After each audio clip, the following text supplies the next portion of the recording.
Revelation 14. Then I looked, and behold, on Mount Zion stood the Lamb, and with him 144,000 who had his name and his Father's name written on their foreheads. And I heard a voice from heaven like the roar of many waters, and like the sound of loud thunder. The voice I heard was like the sound of harpists playing on their harps, and they were singing a new song before the throne and before the 4 living creatures and before the elders. No one could learn that song except the 144,000 who had been redeemed from the earth. It is these who have not defiled themselves with women, for they are virgins. It is these who follow the Lamb wherever he goes. These have been redeemed from mankind as firstfruits for God and the Lamb, and in their mouth no lie was found, for they are blameless.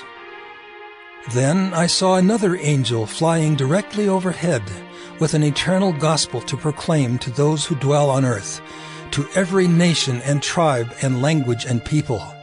And he said with a loud voice, "Fear God and give him glory, because the hour of his judgment has come, and worship him who made heaven and earth, the sea and the springs of water."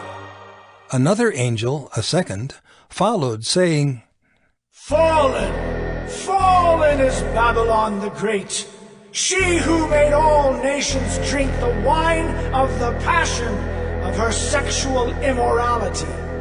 And another angel, a third, followed them, saying with a loud voice, "If anyone worships the beast and its image, and receives a mark on his forehead or on his hand, he also will drink the wine of God's wrath, poured full strength into the cup of his anger.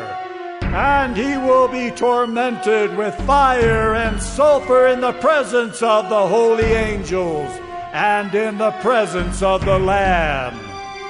And the smoke of their torment goes up forever and ever, and they have no rest day or night.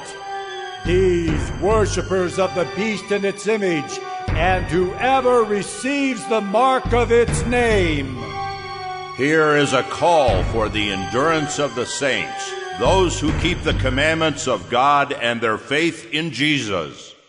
And I heard a voice from heaven saying, "Write this: Blessed are the dead who die in the Lord from now on."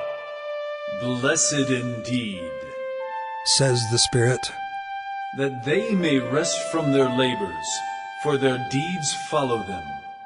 Then I looked, and behold a white cloud, and seated on the cloud one like a son of man, with a golden crown on his head, and a sharp sickle in his hand. And another angel came out of the temple, calling with a loud voice to him who sat on the cloud, "Put in your sickle and reap, for the hour to reap has come, for the harvest of the earth is fully ripe." So he who sat on the cloud swung his sickle across the earth, and the earth was reaped. Then another angel came out of the temple in heaven, and he too had a sharp sickle. And another angel came out from the altar, the angel who has authority over the fire, and he called with a loud voice to the one who had the sharp sickle, "Put in your sickle, and gather the clusters from the vine of the earth, for its grapes are ripe."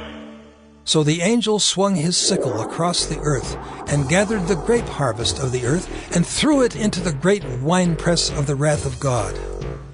And the winepress was trodden outside the city, and blood flowed from the winepress as high as a horse's bridle for 1,600 stadia.